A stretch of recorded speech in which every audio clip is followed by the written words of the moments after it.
Hey guys, today I am replenishing my succulent fountain. It had a hard time, especially after this recent freeze, so I'm going to clean it up a bit, take everything out, including the weeds, and completely refresh it. So if you have not seen my how to make a succulent fountain video, please click the link and watch that first. Okay, so now that I have the fountain mostly cleaned off, good enough, I'm not gonna sit there and try to get it super clean because it's a planter, it's gonna get dirty anyway. And hopefully this season I can get some things to really start draping over the sides. That's my plan.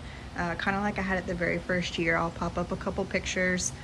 This will be, I think it's the 4th year. I'll have to double check, but I replenish about once a year typically. This will be my first time completely taking out a lot of the old soil and revamping it with new soil and cleaning it. I've never actually cleaned it before either. So I have gathered together what succulents I have currently.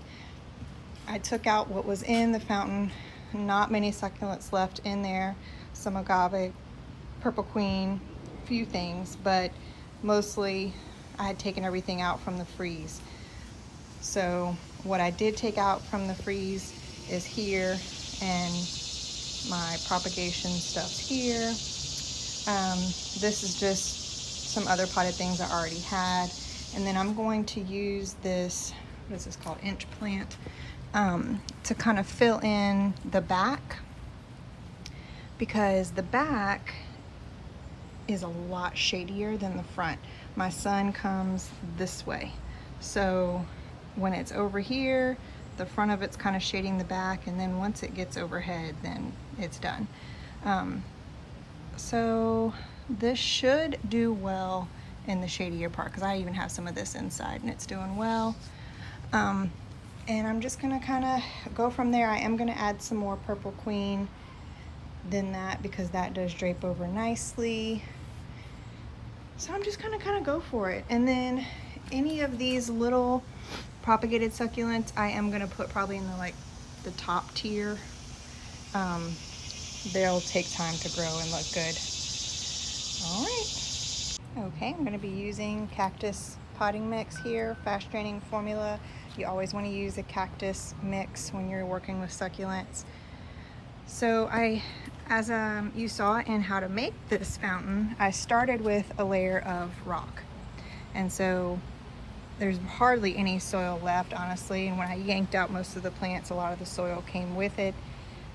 We had drilled holes first in this, so there's several holes in each layer with a little wire mesh on top of there to keep the soil from falling out. So what I'm gonna do is kind of clean this out a little bit more and then add some more soil and start planting.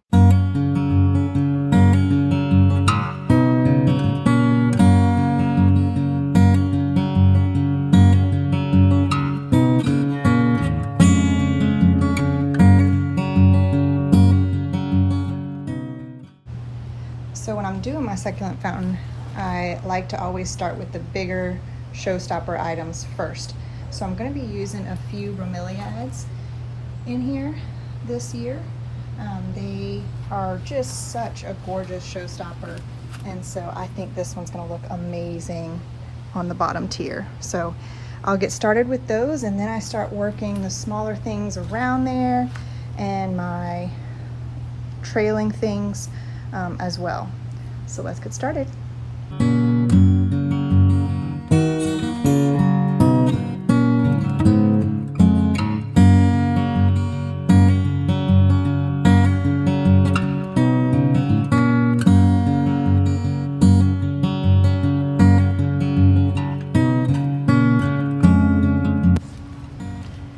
Okay, now when you have a giant leggy succulent like this, you can do one of two things.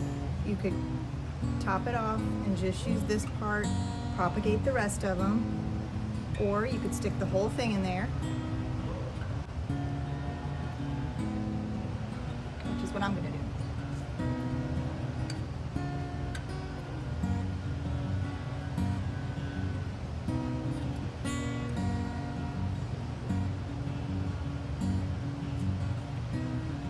thumb with succulents. If they're standing, they can root. So don't worry about making sure you have a root ball. You can just lop those things off and stick them in here. Just don't water it for a couple weeks and it'll root. Or if you want to make sure that they get roots, you could propagate them beforehand. But I've had good experience with just cutting it off, sticking it in, and just not watering it for a couple weeks, and then it grows its roots and it keeps going.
Could finagle with this thing all day, but for now I think we're done.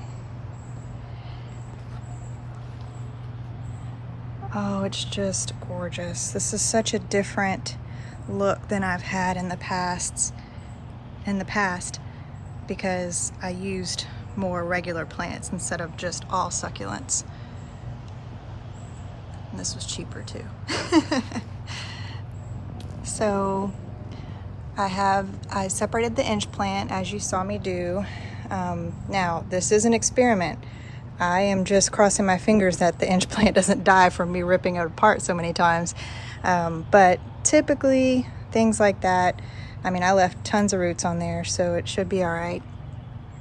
So I have the inch plant in the back where things usually don't grow too good. Back here is actually completely empty. You don't see it unless you're standing on the side of my yard, so I don't really think I'm gonna worry about that.